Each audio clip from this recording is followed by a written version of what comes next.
any questions which are raised in the temple of democracy here, parliament, the government has no answers. It is afraid of answering to people's questions and questions raised by people's representatives in the parliament.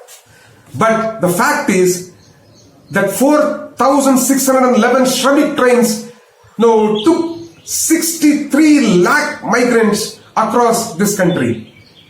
Isn't this data? Wherein 63 lakh people taken in 4,600 and odd trains during the COVID crisis? Hasn't data been released by a lot of government agencies and other agencies which are very trustworthy, that 91.2 million small traders, hawkers, daily wage laborers lost jobs, out of which nearly 21 million are salaried employees. The salaried jobs were lost. That means nearly 2.1 crore salaried jobs were lost. But this government in the parliament has the audacity to say that it doesn't have figures. Look at this irony, my dear friends.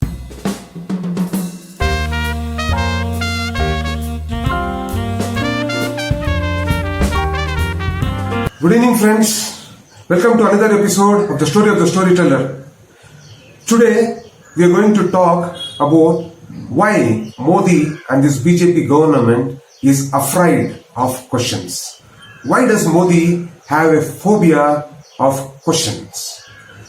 Dear friends, questioning is the essence of a democracy.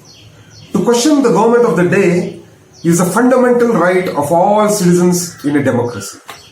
Every government or the Prime Minister, who is the head of the executive, has a responsibility to answer the questions raised by the people or representatives of the people, here, legislature or the member of parliaments in both houses in a democracy. But friends, today Modi and his government are so arrogant that they feel that they are not answerable to any of them. They are not answerable to any mechanisms, constitutional mechanisms in a democracy. They are afraid of questions. Whenever a question is raised, Modi government trembles. They are afraid. They shy off from questionings. It's only a one-way talk. Man ki baat. He wants only his words to be listened in a democracy. But what about Jan ki baat, Mr. Modi?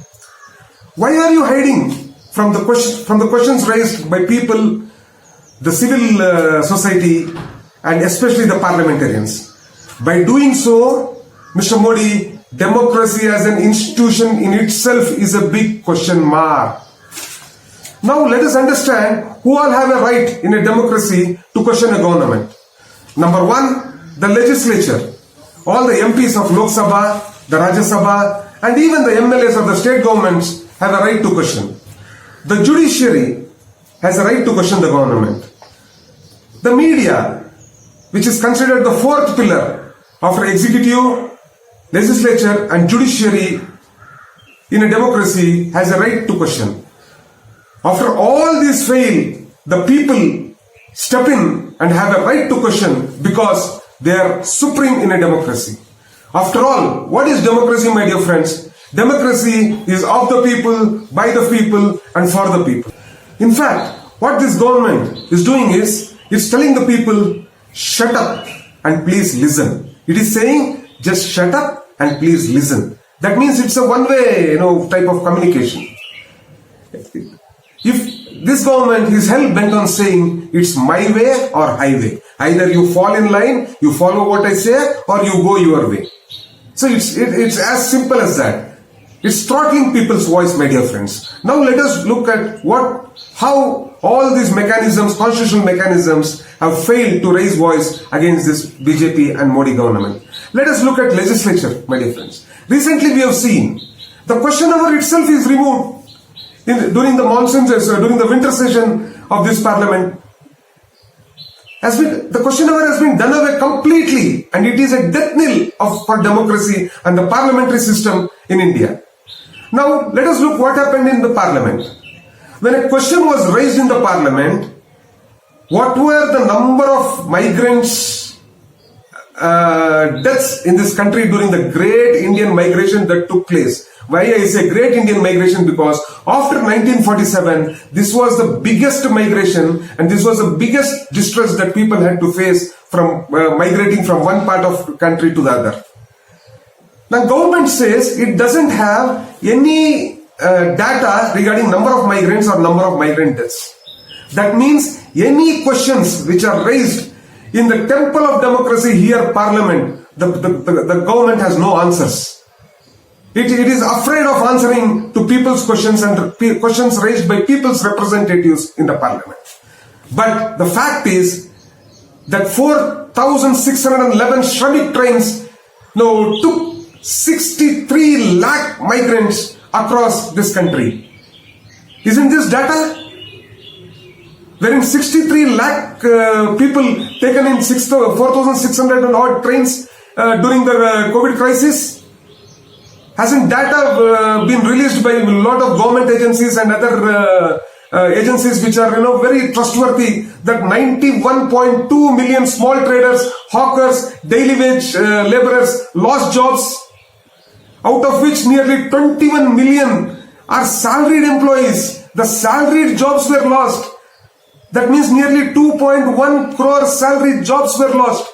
But this government in the parliament has the audacity to say that it doesn't have figures.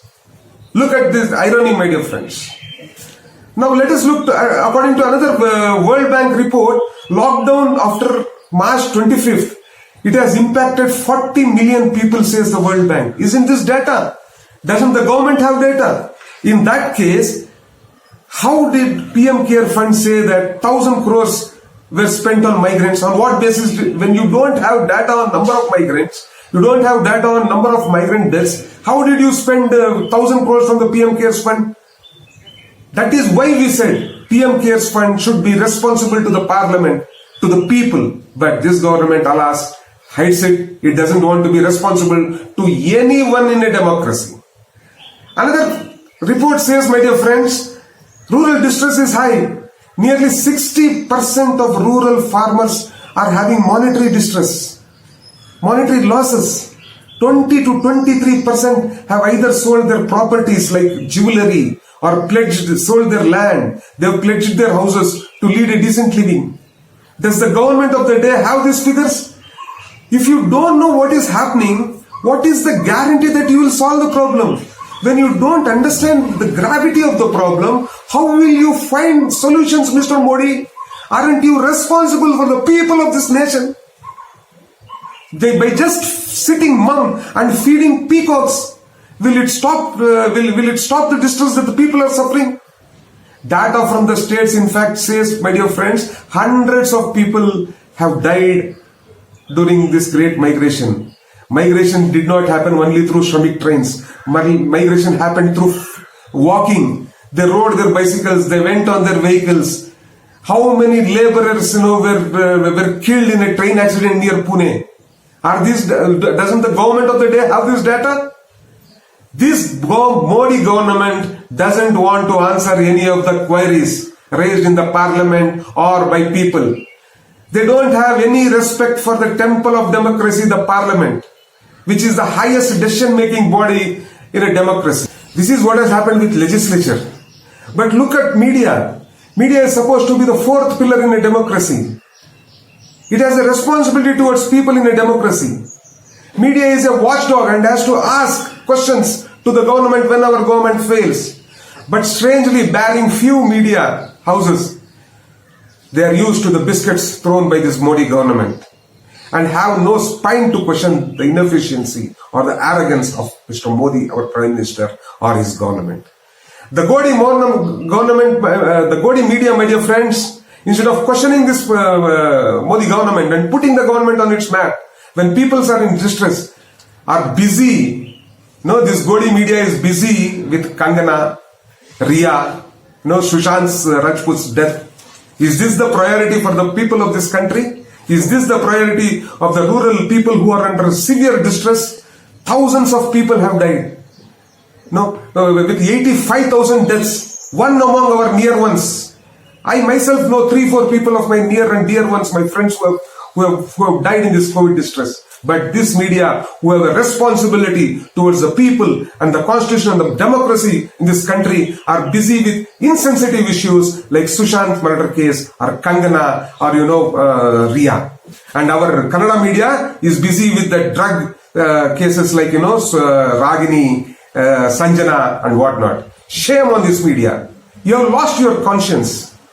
For those days when the media was, had its conscience. This media's conscience is long dead, my dear friends.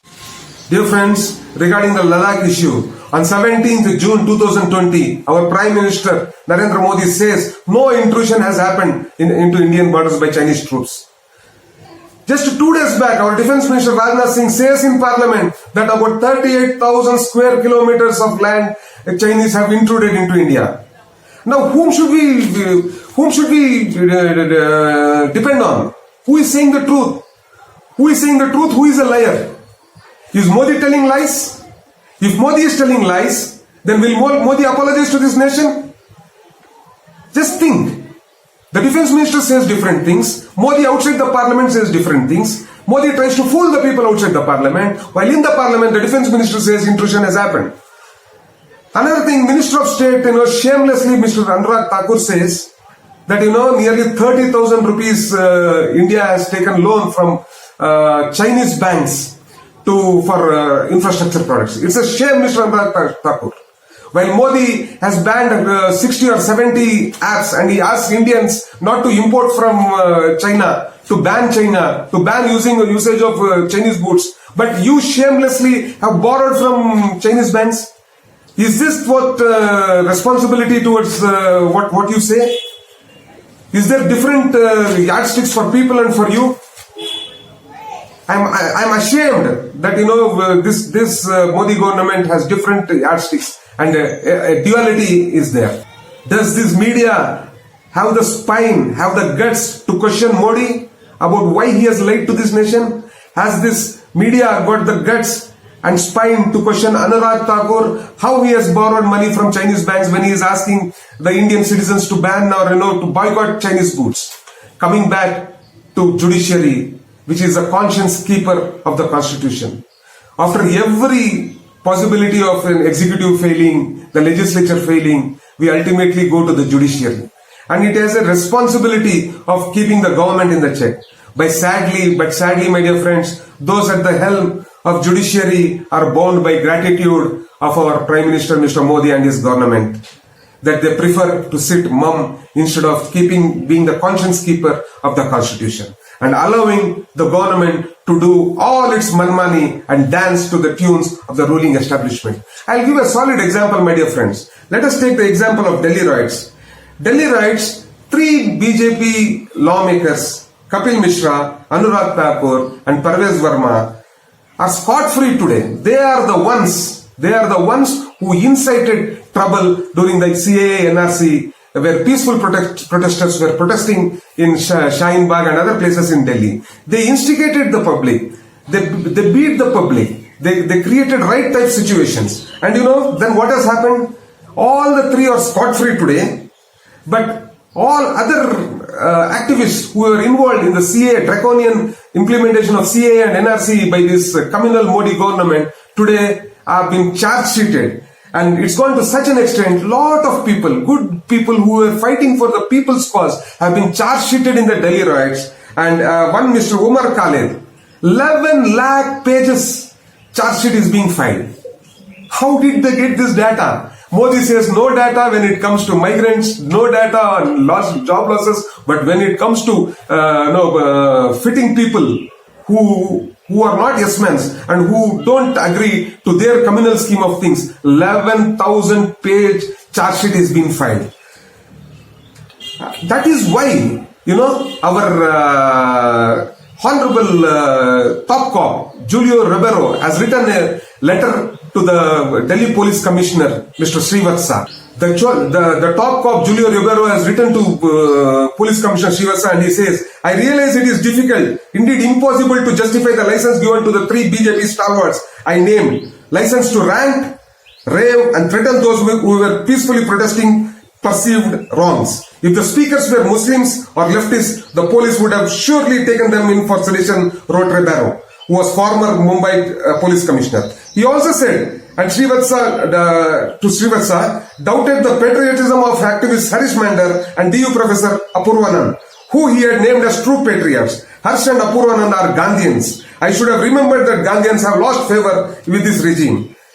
What Rebaro said was, if I was in the place of Srivatsa, I would quickly file all the charge sheeted in all the 753 cases, including specially the conspiracy case registered by your special cell, and get the evidence authenticated in the court of law. More importantly, I would not prolong the UAPA case by arresting persons just a day or two before the time limit expires for filing the charge sheet. This is what the top cop Julio Rebaro talks about, says to Srivatsa, who has played to the gallery of this government. My dear friends, democracy is judged by debate. It encourages. The government of the day needs to foster debate and not run away from debate or those who question it. It is answerable to the people. This is a participative democracy. It is not an autocratic democracy.